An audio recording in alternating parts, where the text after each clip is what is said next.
NFL draft is vastly approaching, ladies and gentlemen, and let me tell you, I do feel ashamed for not already discussing who I think the Atlanta Falcons should pick, in my personal opinion, but we are discussing that in today's episode, ladies and gentlemen, with a special twist that I believe the Falcons could potentially make in this year's 2025 NFL draft. And also, ladies and gentlemen, we are talking about the Call of Duty League Major 3 final weekend of online qualifiers, headed into the Major 3 tournament with my top 3 matches with betting odds, so you can get your money up and enjoy some exciting matches all this weekend.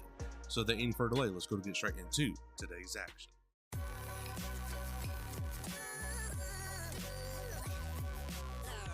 The following is a presentation of the Belly Up Sports Media Network. Welcome to the Morgan Man Sports Podcast. I'm your host, Stacy Morgan. Here on the Morgan Man Sports Podcast, we talk Atlanta Falcons news, pre-game predictions, and all other news surrounding the Atlanta Falcons. Touchdown, Atlanta! Also on the podcast, we talk Call of Duty League, esports, covering Roster Mania, major predictions, COD champs, player trades, and much more to get you ready for every single CDL weekend. Scuff goes through, and Scuff stands wins the one-on-one in OpTic with the reverse sweep. If that sounds good with you, put on your Falcons jersey, grab your gaming headset, and let's get this show started.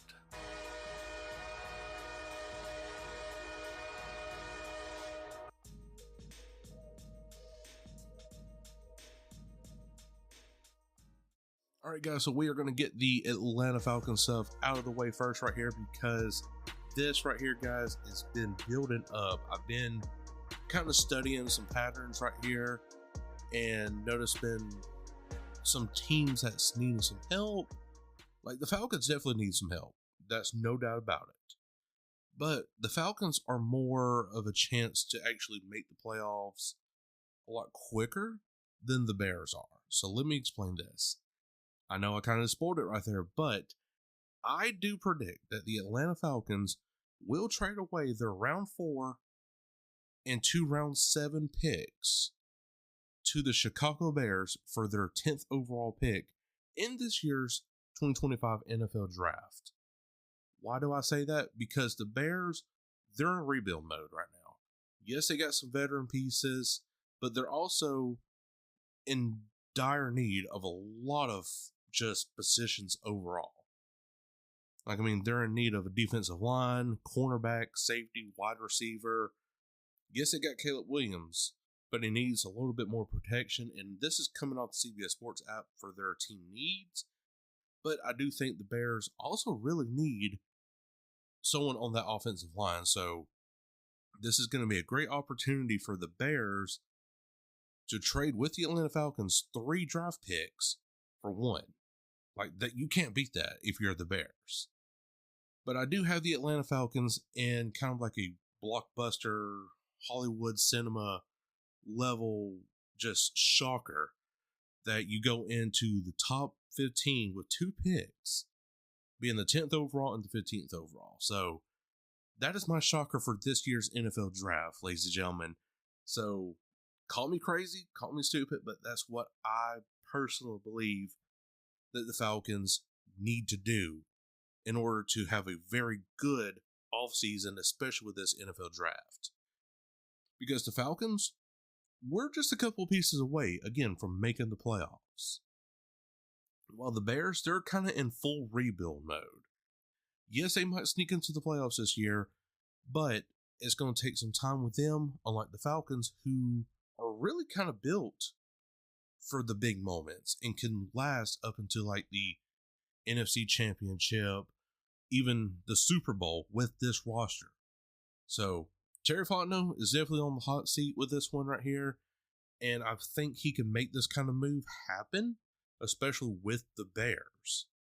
So we'll wait and see on that. So with my current predictions, with this trade included, with the 10th overall pick, the Atlanta Falcons will select Mike Green from Marshall University, edge rusher. Guys, this guy is so good. I mean, he is within the top 3 of edge rushers, potentially number 2 if I'm not mistaken. And he's got a lot of talent right here. His bench press was 28 reps. Did not do none of the 10-yard or 40-yard dash, broad jumps, 3-cone drill, 20-yard shuttle, all that. So for his player bio, 2021 Virginia played 6 games as a reserve, 4 tackles and a sack.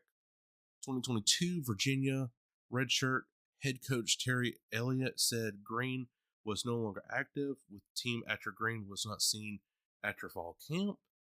2023 played in all 13 games with 1 start, 43 tackles, 9 TFL with 4.5 sacks and a forced fumble.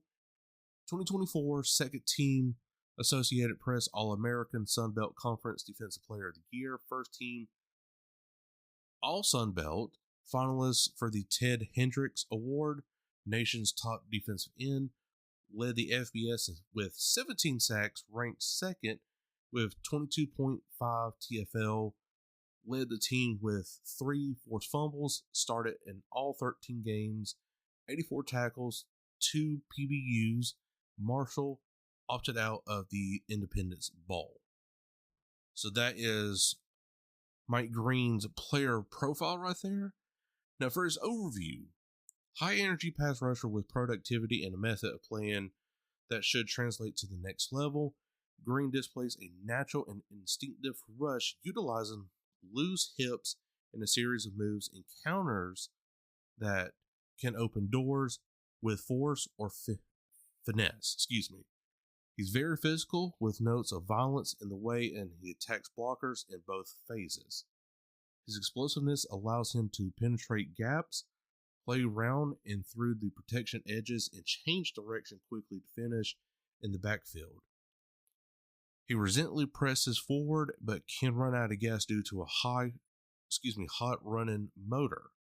Teams might wish he were heavier and longer, but he is willful, skilled, and powerful with the ability to create an enormous matchup with concerns as the edge rusher onto the next level. So definitely this guy seems like he's very coachable and will do what the coaches say pretty much. But he's still very talented at the edge position, definitely someone we need. Because that is definitely, number one, a team need is an edge rusher. And this would be a perfect fit right here. I would say kind of like a Vic Beasley type, but just a little bit more better and more coachable, unlike Vic Beasley. So we'll go with that. Now, however, there are weaknesses right here. And his weaknesses are lacks length and mass at the edge setter, gets knocked off course by long poke of a tackle, plays so hard that he occasionally runs out of gas, dips inside and loses contain responsibilities. Hard charging style makes him vulnerable to misdirection, and departure from Virginia program in 22 must be vetted. So there is some off the field problems right here.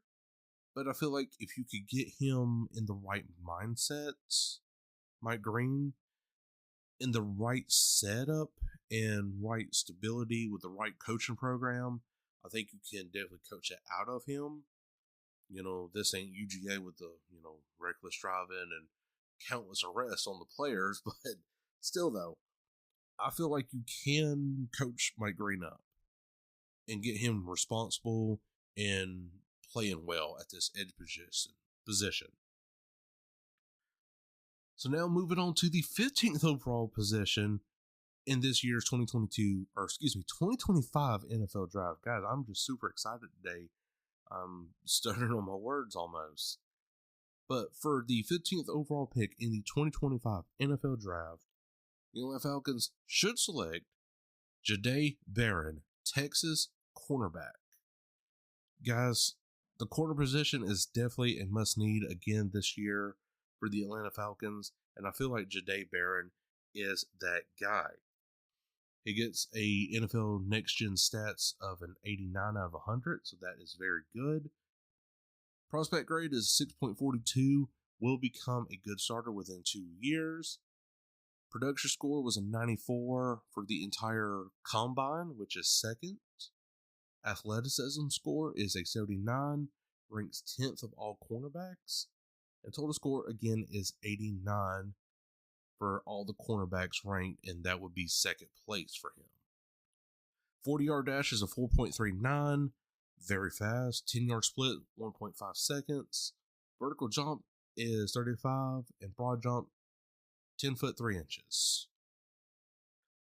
For his strengths, is above average size and strength as a big nickel corner, able to forcefully redirect routes over the first 5 yards, has plus awareness and instincts to make him timely responses from zone, ran receivers' routes for them like he knew the play in 2024, claws, slaps, and punches to beat up to catch up point, swarms in after catch in good angles and physical strikes, and under control and slides his feet to tackle in the open field. Now the weaknesses, limited exposure and man coverage, might not have a top end speed to carry vertical solo, average lateral transitions and recovery bust. When beaten, needs to run through and wrap up more frequently. Short arms could impact ball production and tackle success. So overall, if you could get this guy in a situation, Jahdae Barron, get him in a good situation, know his strengths and weaknesses in man coverage, and going one-on-one on the wide receivers, you will definitely have good success. And of course, the more you build him up, the more he could go up against, like a DK Metcalf or, just anybody that can be at the wide receiver position that is very talented. DeAndre Hopkins, for example, or, Travis Kelce at the tight end position. It don't matter. As long as, you're able to build him up to those kind of prospect levels, this guy is going to kill it every single time that he steps on the field in the Falcons uniform. So, guys, that is my predictions and who I would think the Atlanta Falcons should pick in this year's 2025 NFL Draft. And, guys, I think this would be a Steeler show right here for the Falcons, and overall a great offseason, you would say, for the Atlanta Falcons moving forward into now pretty much what would be like OTAs and training camp season right now. So there's a lot to look forward to for the Atlanta Falcons and all of the other NFL teams next Thursday, ladies and gentlemen. And we at the Belly Up Sports Media will be presenting the Super Show next Thursday, and your boy right here will be live on the Belly Up Sports YouTube channel at the 15th overall position for the Atlanta Falcons to get my honest reaction covering the Atlanta Falcons, of course. So definitely make sure you are staying tuned on the Belly Up Sports YouTube page for more details to come of when we will start that live stream. So now moving on over, ladies and gentlemen, to the Call of Duty League right here. So the Call of Duty League is going into its final weekend of Major 3 qualifiers before we hit the Major 3 tournament itself. And guys, that will be next Thursday as well, along with the NFL Draft. So your boy is going to be very busy here. So please do pray for me. And also keep hitting that subscribe and like button wherever you're getting your favorite podcast from. It definitely will be helping me out. And, of course, the Belly Up Sports YouTube page and their podcasting platform as well. So, for the Call of Duty League right here, ladies and gentlemen, I got top 3 matches for you guys to check out along with some betting odds. So, the very first one starts Friday, actually, at 3 p.m. Eastern, and that is the Toronto Ultra with a 2-5 odds, taking on the Miami Heretics with a 2-1 odds. So, guys, I like the Miami Heretics in this one. Why? Because Miami is coming off the heels of an incredible victory over OpTic Texas and Atlanta FaZe this past weekend, and I don't think the Heretics are slowing down anytime soon, especially this being the final weekend before the Major 3 tournament, and the Major 3 tournament being their home series.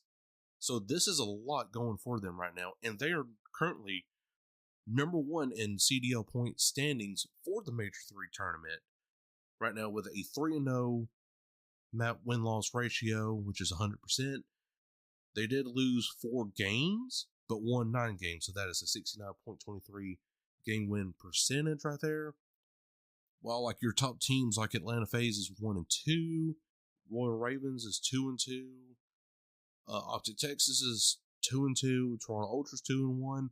So I mean, these are teams that you thought would be at the like 1 through 4 position right here, but no, it is the Miami Heretics. The only team that's within that top 5 is the Los Angeles Thieves, and of course Toronto Ultra. LA Thieves sitting at number 3, Ultra sitting at number 5.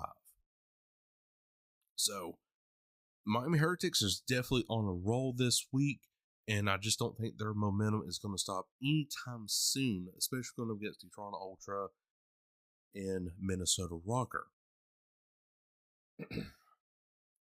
Next up is the Atlanta FaZe with a 2-13 odds versus OpTic Texas, which has a 4-1 odds.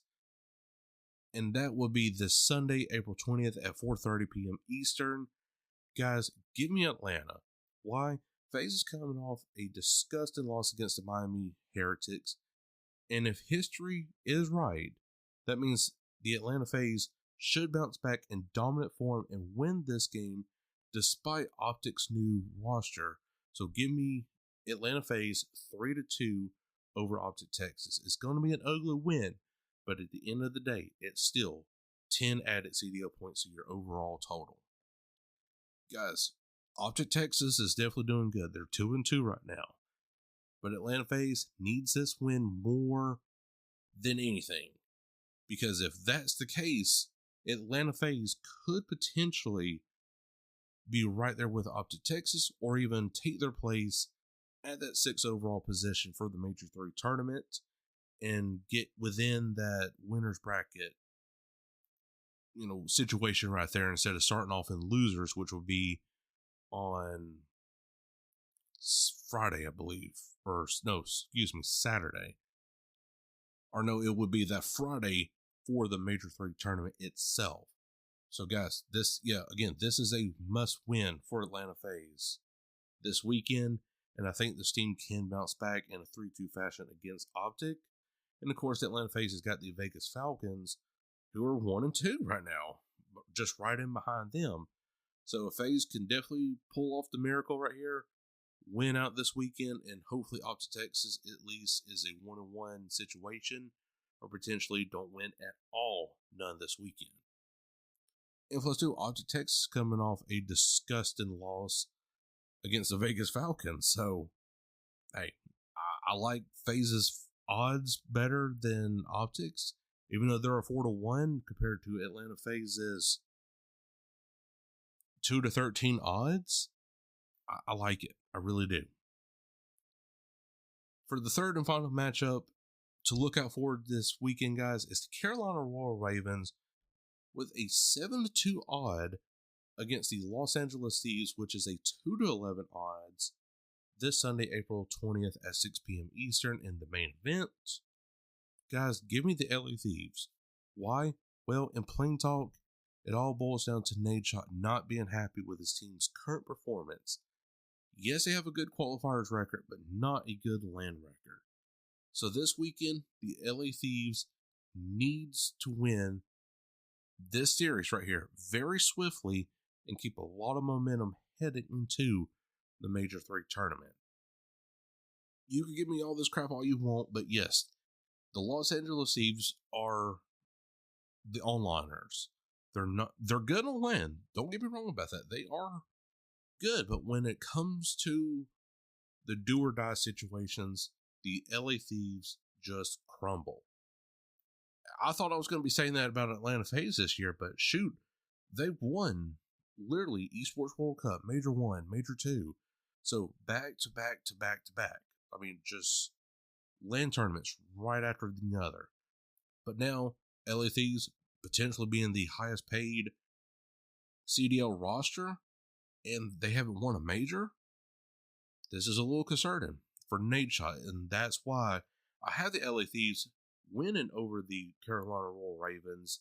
But is it going to be enough to really solidify themselves as a top team moving forward? because they're still behind the Atlanta FaZe by a significant amount of CDL points. But Atlanta FaZe also too is taking some steps backwards. So again, just like with any other sports, this is what we live for. This is the drama, this is the excitement that you're looking for within this top 5 in the current Call of Duty League standings.